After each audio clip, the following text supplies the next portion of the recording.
శ్రీ గురుభ్యో నమః. గరుడకేతనము.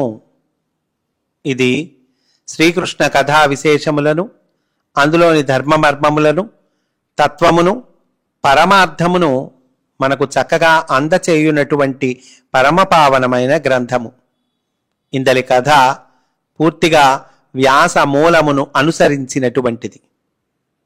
అందులోని 14 అధ్యాయములు పూర్తి చేసుకున్నాము. 15వ అధ్యాయంలోనికి మనము ప్రవేశిస్తూ ఉన్నాము. కృష్ణద్వీపవాసులైన జైమిని, వైశంపాయనుడు, పైలుడు, సూతుడు, సుమంతుడు, సౌనకుడు, వారి పరివారము మరియు శిష్యగణము వేదవ్యాసుని రాకకై త్రివేణీ సంగమము వద్దనున్న సుడిగుండము యొక్క కూలమున ఎదురుచూచుచుండిరి. ఇంతలో మెరపు మెరసినట్లు వేదవ్యాసుడు వారి ఎదుట నిలిచెను. వారందరూ అతని చరణములు అంటి నమస్కరించిరి. మునుల పట్నులు కర్పూర హారతులిచ్చిరి. వ్యాసుడు గంభీర వదనముతో మంటప వేదిక మెట్లెక్కి హోమకుండము ఎదుట కుశాస్తరణముపై పద్మాసనమున ఆసీనుడయ్యను. పురుషులొకవైపు, స్త్రీలొకవైపు ఆసీనులై వ్యాసుని పలుకులను వినుటకు ఆతురులై ఉండిరి.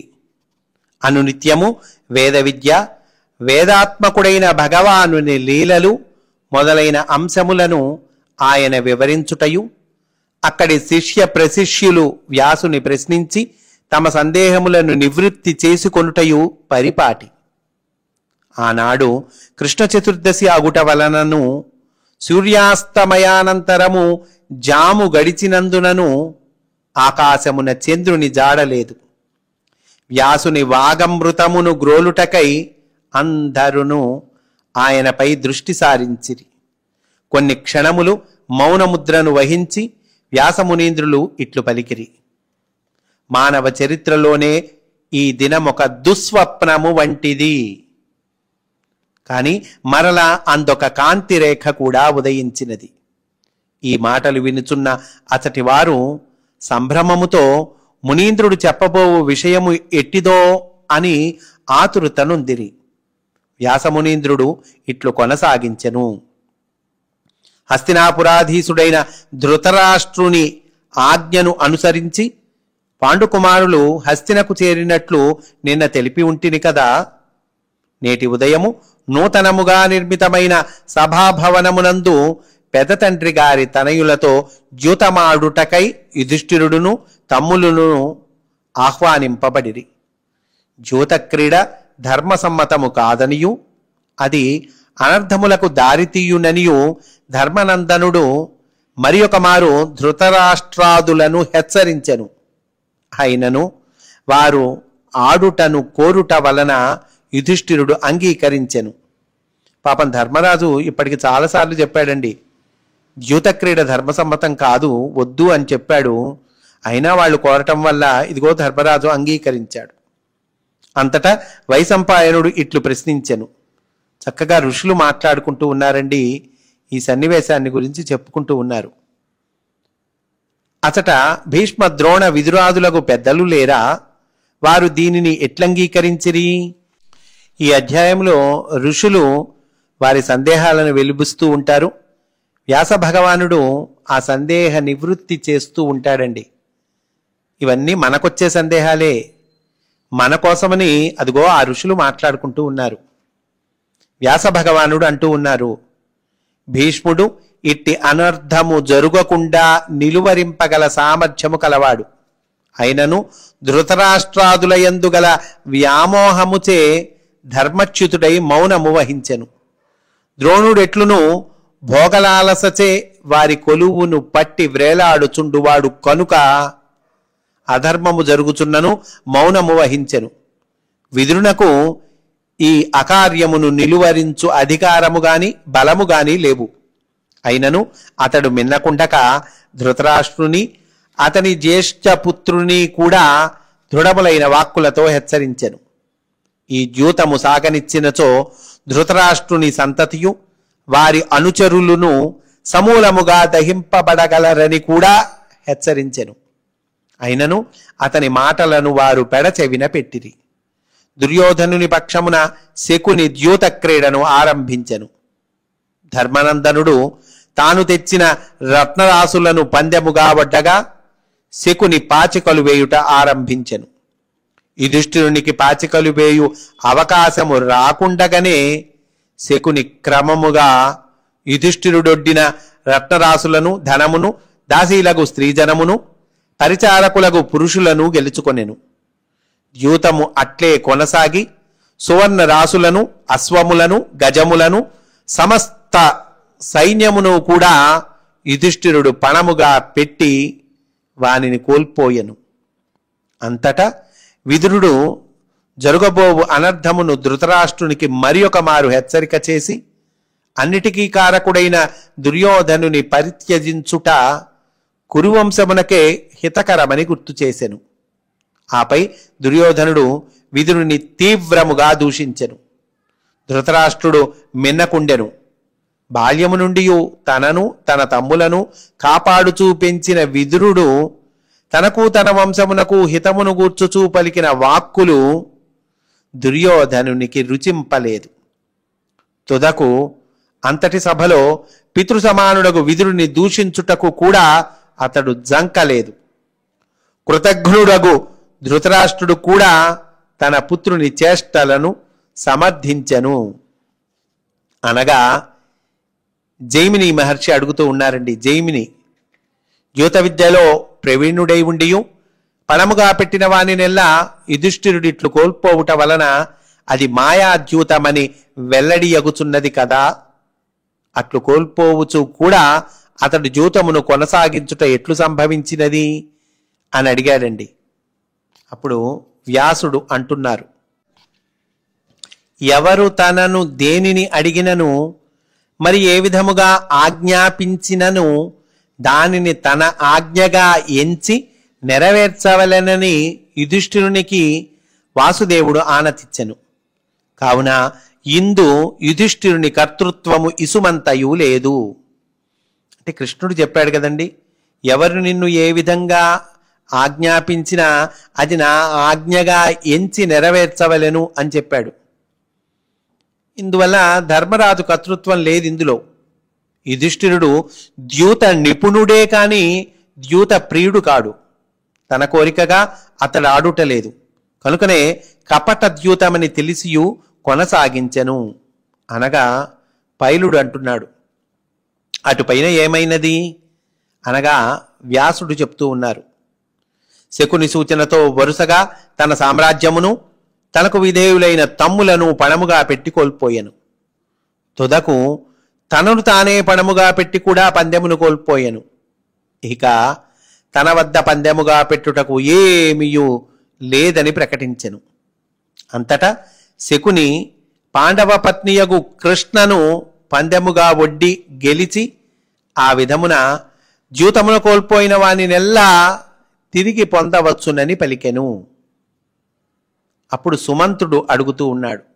అంటే వ్యాస భగవానుడు చెప్తూ ఉన్నారు కదండి, ఈ ఋషులు ప్రశ్నలు అడుగుతూ ఉన్నారు. సుమంతుడు అడుగుతూ ఉన్నాడు, ఇది ఎంత ఘోరము!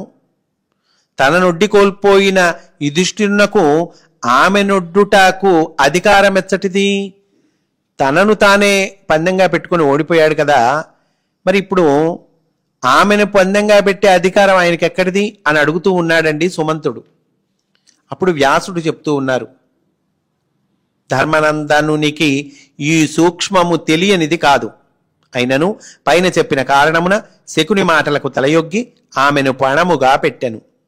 దీని పరిణామము తనకు తెలిసినను అతడు దానిని దైవమునకు విడిచిపెట్టెను. అంతటా సభలోని వృద్ధులెల్లలు హాహాకారములు గావించిరి. భీష్మ ద్రోణ కృపాదులకు ముచ్చెమటలు ప్రవహించెను.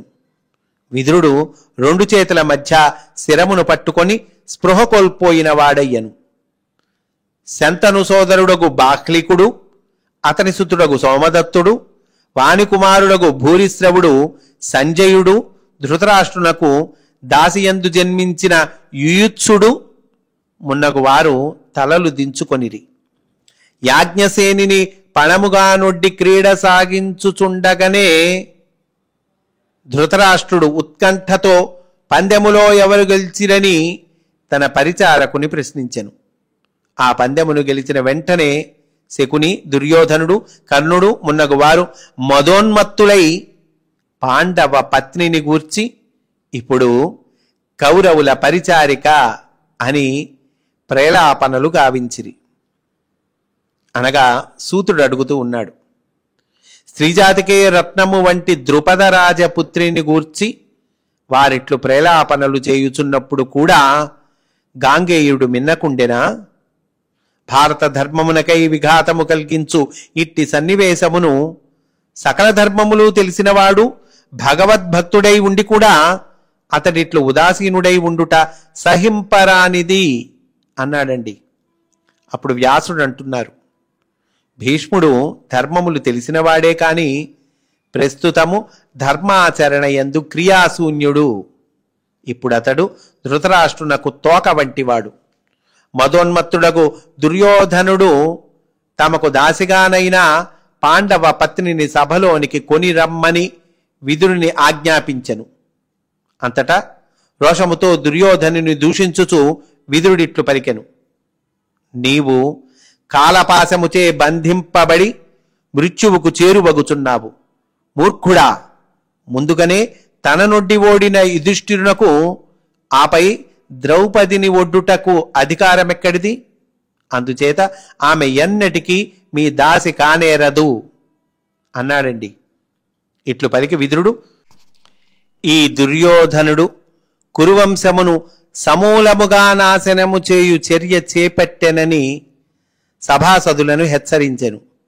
అప్పటికి వారిలో ఎట్టి చలనము లేదు. ఈ హెచ్చరిక ముఖ్యముగా తనకే తగులుచున్నట్లెరిగియు కురువృద్ధుడగు భీష్ముడు నోరు మెదల్పలేదు. ఇట్టి పాపకార్యమును తాను సహింపలేనని విదురుడు నిశ్చయముగా పలికెను. అప్పుడు సౌనకుడు అడుగుతూ ఉన్నాడు, రాజాజ్ఞను ధిక్కరించిన విదురునకు దండన విధింపబడలేదా? భీష్మాదులకు లేని ధైర్యము బలపరాక్రమములు ఎరుగని విదురునకు ఎట్లు కలిగినది అనగా వ్యాసుడు చెప్తూ ఉన్నారు, ధర్మపాలనమునందు ప్రాణత్యాగమునకైనను వెనుకాడని వాడు విదురుడు. దైవమే అతని బలము. మంత్రిగా రాజకార్యములందు రాజాజ్ఞను నెరవేర్చునే కాని ఇట్టి పాపకృత్యముల ఎడల రాజాజ్ఞను ధిక్కరించుటలో అతడు మొగమాట పడడు. అందువలననే యుధిష్ఠిరుని వలనే అతనికి వాసుదేవుని రక్షణ కలదు. ఇతడు జరుగుతున్నట్టి అకృత్యమునకు ఫలితముగా రాబోవు వినాశమును తప్పించు ప్రయత్నమును తనవంతుగా చేయుచున్న విదురుని ద్వారమున వాసుదేవుడే పనిచేయుచున్నట్లు నాకు అనిపించుచున్నది అన్నాడండి. విదురుడిట్లు నిరాకరించుటచే నిస్సహాయుడైన దుర్యోధనుడు ప్రాతికామి అను పరిచారకునికి ఆ కార్యమును అప్పగించెను. అతడు అంతఃపురమునకు పోయి దుర్యోధనుని మాటలను తెలిపెను. అంతటా ద్రౌపది యుధిష్ఠిరుడు తనను పణముగా పెట్టుటకు గల కారణమేమి అని అడుగగా తన తమ్ములను తనను కూడా పణముగా పెట్టి ఓడిపోవుటచే కౌరవుల కోరికచే తొదకు అతడు ఆమెను పణముగా పెట్టవలసి వచ్చినదని ప్రాతికామి తెలిపెను.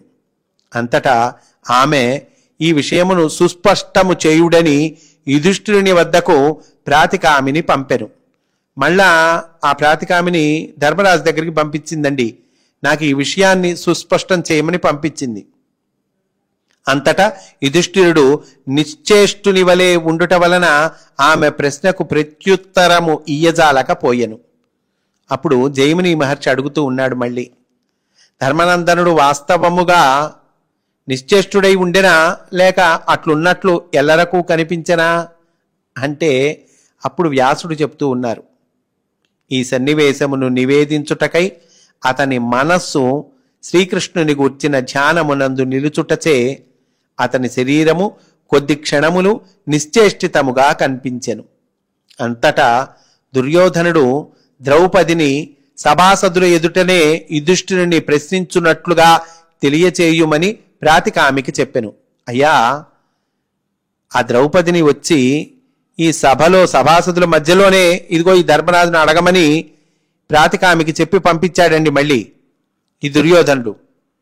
అతడు ఆమె వద్దకు వెళ్ళి కౌరవుల వినాశకాలము ఆసన్నమైనదనియు అందువలననే ఆమెను సభలోనికి పిలుచునట్టి దుస్సాహసమునకు దుర్యోధనుడు ఒడిగట్టెననియూ తెలిపెను. ఈ మారు సభలోని కురుశ్రేష్ఠులనే ఈ ప్రశ్న అడిగి వారి నిశ్చయమును తెలిపినచో దానిని పాటింతునని పలికి ద్రౌపది మరలా ప్రాతికామిని వెనుదిరిగి పంపినది. సూతసుతుడగు ప్రాతికామి సభలోనికి వచ్చి అతడి పెద్దలకు పాంచాలి ప్రశ్నలను వినిపించెను. కాని వారిలో కొందరు దుర్యోధనునికి భయపడియు మరికొందరు అతని ఎడల మొగమాటము వలనను శిరస్సులు వంచి మౌనము వహించిరి. అంతటా యుధిష్ఠిరుడు పాంచాలికి తన సందేశమును ప్రాతికామి ద్వారమున ఇట్లు పంపించెను. అంటే ధర్మరాజు పంపిస్తూ ఉన్నాడండి సందేశము. పాంచాల రాకుమారి, నీవు ఏ స్థితిలో ఉన్నను సభలోనికి వచ్చి నీ శోకమును మామగారు గుర్తించున్నట్లు ఆయన ఎదుట నిలువుము. అప్పుడు ఈ సభాసదులు ఆ స్థితిలో దుర్యోధనుని నిందించెదరు. సూతపుత్రుడు ఆ సందేశమును ఆమెకు తెలిపి తిరిగి సభకు వచ్చెను. అంతా దుర్యోధనుడు కోపగించి ద్రౌపదిని కొనిరమ్మని ప్రాతికామితో గర్జించెను. తీసుకురావయ్యా అని గర్జించాడండి దుర్యోధనుడు. ప్రాతికామి దుర్యోధనుని ధిక్కరించి సభాసదుల వైపు తిరిగి పాంచాలి ప్రశ్నలకు మీ సమాధానమేమి అని అడిగెను. ప్రాతికామి ప్రవర్తనకు వేసారిన వాడైన దుర్యోధనుడు భీముని భయము వలన అతడట్లు చేయుచున్నాడని తలచి పాంచాలిని పట్టి తెమ్మని తమ్ముడగు దుశ్శాసనుని పంపెను. దుశ్శాసనుని పంపించాడండి. అప్పుడు సుమంత్రుడు అడుగుతూ ఉన్నాడు, కురుశ్రేష్ఠుల నిర్ణయమును అనుసరించి తాను నడుచుకొందునని పాంచాలి పలుకుటలోని ఆంతర్యమేమి అంటే వ్యాసుడు చెప్తూ ఉన్నారు, తానధర్మ విజితను అను విషయము ఆమెకు తెలియను. అంటే ధర్మం ప్రకారము తనని గెలవలేదు, అధర్మం ప్రకారము తనని గెలిచారు అని ఆవిడికి తెలుసటండి. ఆ విషయమును సభలోని కురుశ్రేష్ఠులకు స్ఫురింపజేసి వారి నోట పలికించినచో దుర్యోధనాదుల దురాగతము నుండి తాను బయటపడవచ్చునని ఆమె ఆశించినది. కానీ అందుకు భిన్నముగా ధర్మమును ఎరిగియు వారు స్పందింపలేదు. కనుక ఈ దుష్కర్మ యొక్క పాపము వారి అందరి మెడలకు చుట్టుకొనెను. చూడండి, ధర్మం తెలిసి కూడా వాళ్ళు మాట్లాడలేదు, మౌనంగా ఉన్నారు. ఇక్కడ ఏమంటూ ఉన్నారు వ్యాస భగవానులు, ఈ దుష్కర్మ యొక్క పాపము వారి అందరి మెడలకు చుట్టుకొనెను అంటున్నారండి. అప్పుడు సౌనకుడు అంటూ ఉన్నారు, విశాల సామ్రాజ్యమునకు సమ్రాజ్ఞియగు తాను సభలోనికి వచ్చుటకు ఇష్టపడకుండినా తన పత్నిని సభలోనికి వచ్చి ధృతరాష్ట్రుని ఎదుట నిలువుమని యుధిష్ఠిరుడు ఆజ్ఞాపించుట ఎంతవరకు సమంజసము అడిగాడండి.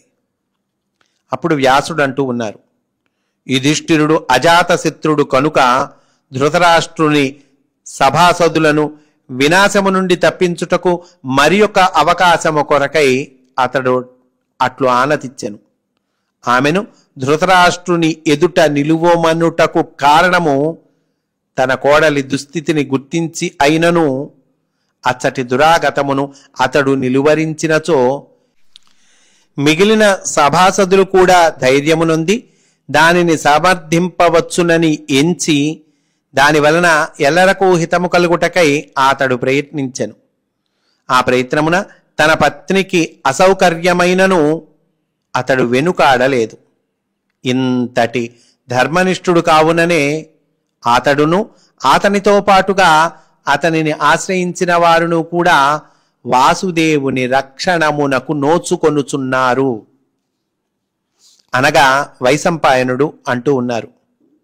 ఇంతటి అవకాశము లభించినను కనులు లేని రాజును కన్నులున్నను చూడలేని సభాసదులును మూగవారుగా ప్రవర్తించిరి. అందువలన తమ వినాశమునకు మార్గమును వారింకను దృఢపరచుకొనుచున్నారు అనగా వ్యాసుడు అంటూ ఉన్నారు. ఈ సన్నివేశమున మరి ఒక ముఖ్యాంశము కూడా ఉన్నది. సూతపుత్రుడని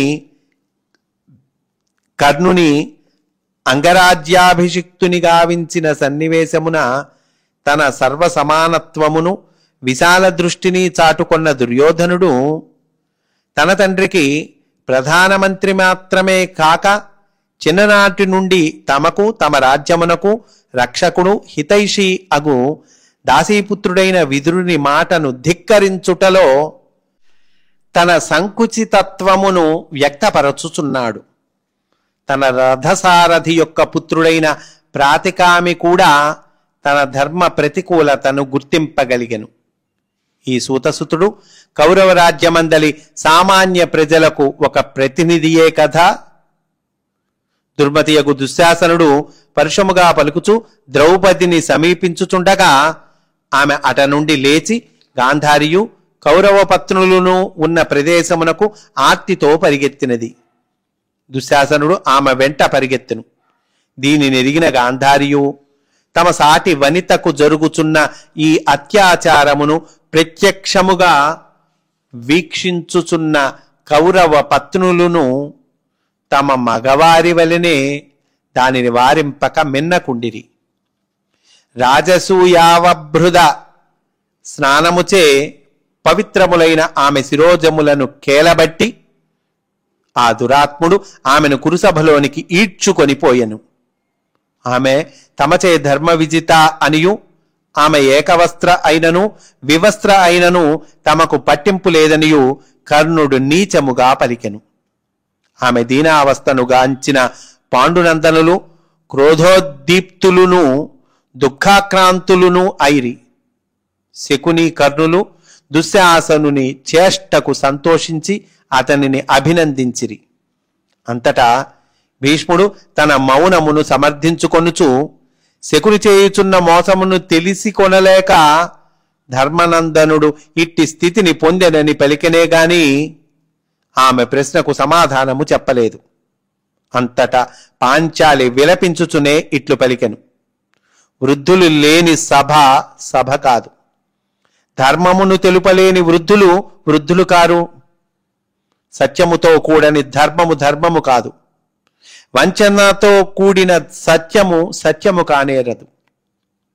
ఆమె దురవస్థను వీక్షించుచున్న భీమసేనుడు లేచి శీలవతి అయిన పాంచాలి యొక్క ఈ స్థితికి కారణములు తన అగ్రజుడు అతని బాహువులే అని ఎంచి వానిని దహించెదనని పలికెను.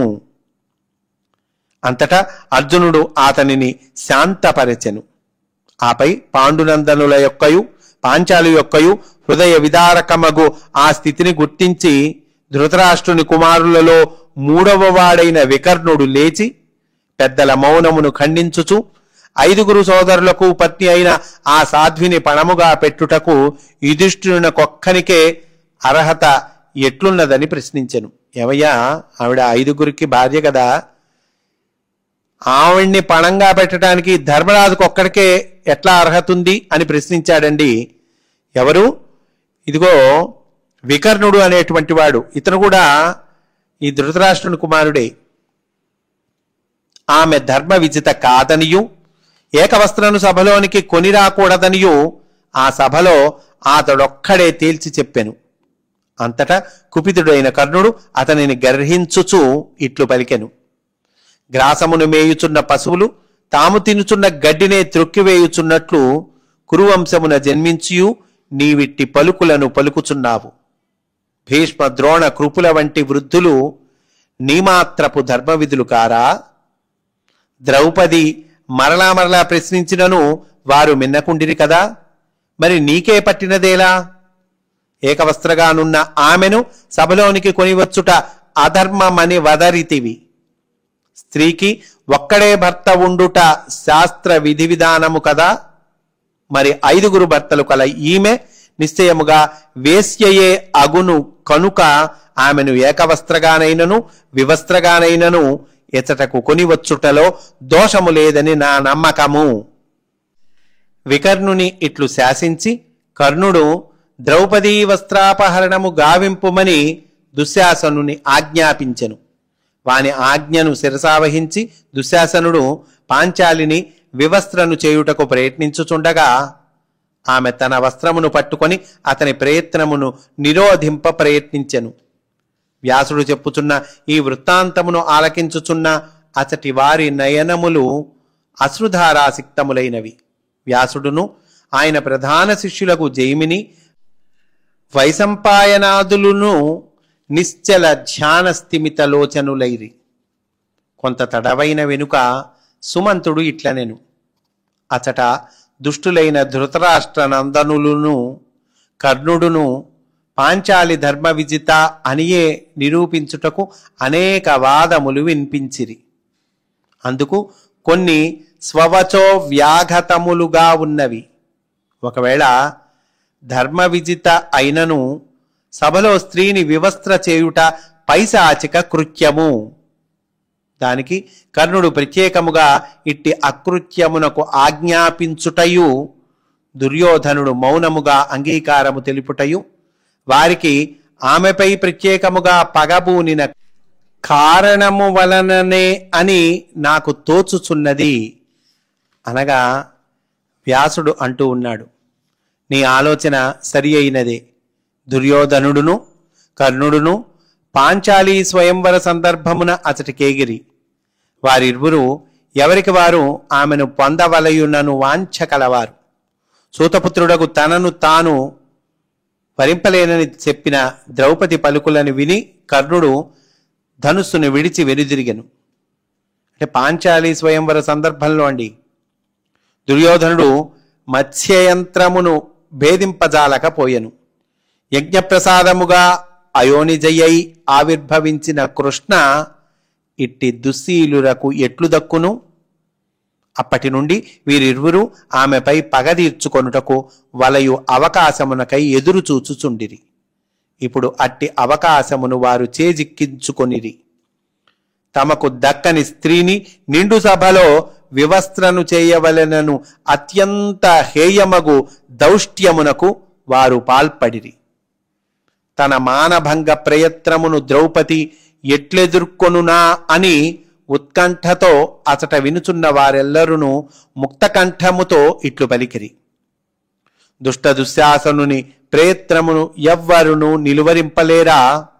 ఇది చాలా హేయము, క్రూరమైన సన్నివేశము అనగా వ్యాసుడు అంటూ ఉన్నారు.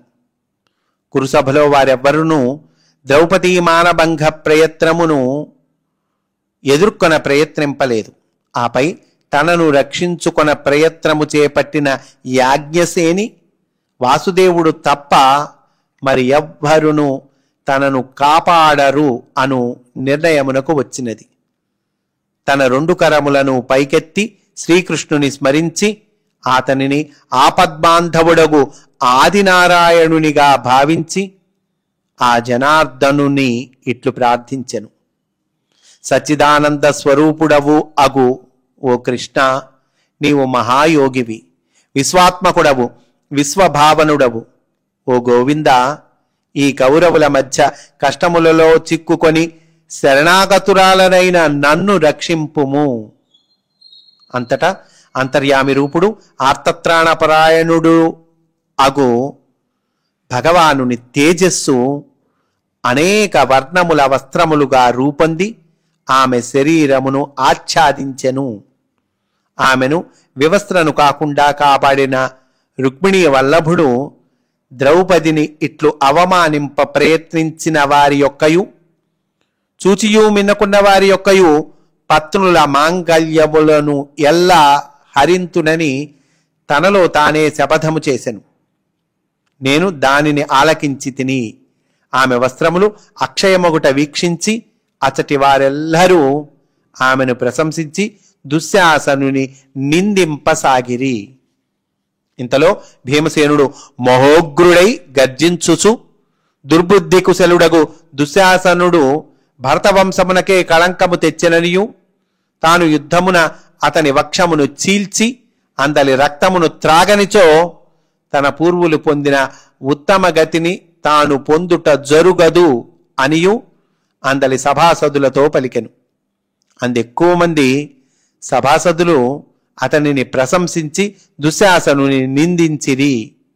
ఆ సభామధ్యమున తనచే ఒలువబడిన ద్రౌపది యొక్క ఒలువలు గుట్టలు గుట్టలుగా అగుటచే వాని నుండి ప్రసరించు కాంతిని భరింపలేక దుశ్శాసనుడు సిగ్గుతో తలదించుకొని కూలబడెను. అంతటా విదురుడు లేచి అతడ ధర్మగ్లాని జరిగినదనియు అధర్మాచరణమును నిరోధింపలేని ఇట్టి సభలో దాని పాప ఫలితమున సగభాగము సభాపతికిని 4వ వంతు అధర్మమును ఆచరించుచున్న వారికిని మిగిలిన 4వ వంతు దానిని చూచుచూ నిరోధింప ప్రయత్నింపని వారికిని చెందునని పలికెను. విదురుడు సామాన్యుడండి, నీతి శాస్త్రాన్ని రచించినటువంటి వాడు. ఆయన చెప్తూ ఉన్నాడండి, ఎవరికి ఎంత పాపం వస్తుందో చెప్తూ ఉన్నాడు. ఈ సందర్భమున సభాపతి అనగా ధృతరాష్ట్రుడును, ఆచరించుచున్నవారనగా దుర్యోధన దుశ్శాసన శకున కర్ణులును, చూచుచున్నవారనగా భీష్మ ద్రోణాదులును అనగా జైమిని అడుగుతూ ఉన్నాడు. విదురుడు కూడా అచటనే ఉండెను కదా, మరి అతని విషయమేమి అనగా వ్యాసుడు అంటూ ఉన్నాడు. విదురుడు ఆ సభయందుండి అధర్మమును నివారింప ప్రయత్నములు పలుమార్లు చేసెను. ద్రౌపదీ వస్త్రాపహరణ ప్రయత్నము ప్రారంభము కాగానే దానిని తిలకించుట దోషమని గ్రహించి దేహమును అచట వదలి నా వద్దకు వచ్చెను. మేమిరువురము ద్రౌపదీ మానరక్షణకై పరమపురుషుని ప్రార్థించితిమి. అతని కరుణచేత ఆమె రక్షింపబడినంతనే విదురుడు మరలా తన దేహమున ప్రవేశించెను. కనుక అతడు ఏ పాపము అంటకుండా రక్షింపబడెను. ఈ ఉదంతము మా ఇరువురకు తప్ప మరెవరికి తెలియదు. కొంతవరకు యుధిష్ఠిరునకు తెలియ అవకాశము లేకపోలేదు అన్నాడండి. అప్పుడు పైలుడు మళ్ళీ అడుగుతూ ఉన్నాడు, అంతటితో ఆ సభ ముగిసెనా అనగా వ్యాసుడు చెప్తూ ఉన్నారు, మదమింకను తొలగని కర్ణుడు ద్రౌపదిని దాసిగా కౌరవుల గృహమునకు కొనిపొమ్మని దుశ్శాసనుని ఆదేశించెను. అతడా ప్రయత్నమును ప్రారంభింపగా పాంచాలి శోకింపసాగెను.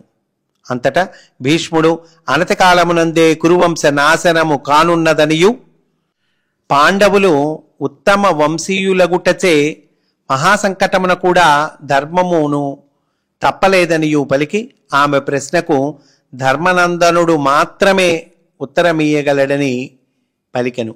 ఇట్లు పలుకుటలో అన్నియూ తెలిసియు అతడు తన బాధ్యత నుండి వైదొలిగిన వాడయ్యను. అంతటా దుర్యోధనుడు ద్రౌపదితో ఇట్లనెను, భీమార్జున నకుల సహదేవులు యుధిష్ఠిరుని నిర్ణయమును గూర్చి అధర్మముతో కూడియున్నదని చెప్పిన గాని, లేదా ఇంద్రసమాన తేజస్వి మహాత్ముడు స్థిరుడైన వాడును అగు యుధిష్ఠిరుడు నిన్ను పణముగా ఒడ్డుటను గూర్చిన ధర్మాధర్మ నిర్ణయమును తేల్చి చెప్పిన గాని నిన్ను దాస్యము నుండి విముక్తను చేయుట జరుగును. ఇట్లు పలుకుటలో దుర్యోధనునికి యుధిష్ఠిరుని ధర్మ నిరతి తెలిసియు సూటిగా అతనితో తల ఎత్తి సంభాషింపలేని పిరికితనము వ్యక్తమగుచున్నది. అంతటా భీముడు తానును తమ్ములును తమ జ్యేష్ఠ సోదరుని దైవముగా ఎంచుచున్నవారమనియు తాము ధర్మపాశ బద్ధులమై ఉండుట వలన కౌరవులను ఎదుర్కొనలేదనియు దుర్యోధనునితో పలికెను. అప్పుడు సుమంత్రుడు అడుగుతూ ఉన్నాడు, అట్లయినచో కర్ణ దుర్యోధనుల కుట్ర ఇంకనూ కొనసాగుచుండెనా అని అడిగాడండి. అప్పుడు వ్యాసుడు చెప్తూ ఉన్నారు, పరమనీచవర్తనుడు కుటిలుడు అయిన కర్ణుడు పరమ పవిత్ర అయిన ద్రౌపదితో ఇట్లు పలికెను, తమ ఐశ్వర్యమును నిన్నును కోల్పోయిన పాండునందనులు ఇటుపైన నీ భర్తలు కాజాలరు. కనుక నీవు ధృతరాష్ట్రుని పుత్రులెల్లరినీ భర్తలుగా స్వీకరింపుము. దానివలన నీవు ఇటుపైన ద్యూత క్రీడలో మరి ఎవరికిని దాసివి కాచాలవు. తనకు ఊడిగము చేయు కర్ణుడు ఇట్లు పలికిన వెంటనే ఐశ్వర్య మదోన్మత్తుడైన దుర్యోధనుడు కర్ణుని వైపు మెచ్చుకోలుగా చూచి భీముని వైపు తిరస్కార భావముతో చూచుచూ ద్రౌపదిని ఉద్దేశించి తన అధోవస్త్రమును ఇంచుక తొలగించి తన ఎడమ తొడను సరచుచూ తానామె భర్తనను భావమును సంకేతించుచు దానిని చూపెను. అంతటా భీముడు రుద్రుని వలె కన్నుల నుండి క్రోధాగ్ని వెలార్చుచు ఇట్లు ప్రతిజ్ఞ చేసెను. ఓరి దుర్యోధన, ఈనాడు నీవు చూపిన తొడను యుద్ధమున నా గదాదండముతో విరుగగొట్టనిచో నా పూర్వీకుల వలె నేను పుణ్యలోకములను పొందజాలను. అంతటా విదురుడు ధాత్రరాష్ట్రులను హెచ్చరించెను. మీ ప్రారబ్ధము యొక్క ప్రేరణచే మీరిట్లు మర్యాదను ఉల్లంఘించి కపట ద్యూతమును పన్నిరి. మీ మంత్రాంగము పాపపూరితమైనదని ఎల్లరకును తెలిసిపోయినది. ధర్మనందనుడు తానోడిన పిదప ద్రౌపదిని పణముగా పెట్టు అధికారమును కోల్పోయెను. కావున ఆమె ధర్మ విజిత కానేరదు. ఒక స్త్రీని నిండు సభలో ఇట్లు అవమానించుట తరుగని పాపకృత్యము. దీని ఫలితముగా మీ వంశనాశనమునకు మీరే బాట వేసుకొనుట జరిగినది అన్నాడండి. అర్ధరాత్రము తర్వాత 2వ జాము వరకు కొనసాగిన ఈ కథనమును అంతటతో విరమించి వేదవ్యాసుడు అట నుండి అంతర్ధానమై తన కృష్ణద్వీపమునకు వెడలెను. అంతవరకును వినుచుండిన అతటి వారెల్లరూ శ్రీకృష్ణుని కరుణను, యుధిష్ఠిరుని ధర్మనిష్టను, పాంచాలి సౌశీల్యమును, విదురుని వివేకమును స్మరించుచు తమ నివాసములకు వెడలిరి అంటూ ఈ అధ్యాయమును పూర్తి చేశారండి. మనము కూడా ఈరోజు ఇక్కడితో పూర్తి చేసుకుందాము. రేపటి రోజున మనము 16వ అధ్యాయంలోనికి ప్రవేశిస్తాము అని సవినయముగా మనవి చేసుకుంటూ స్వస్తి. వాసుదేవా.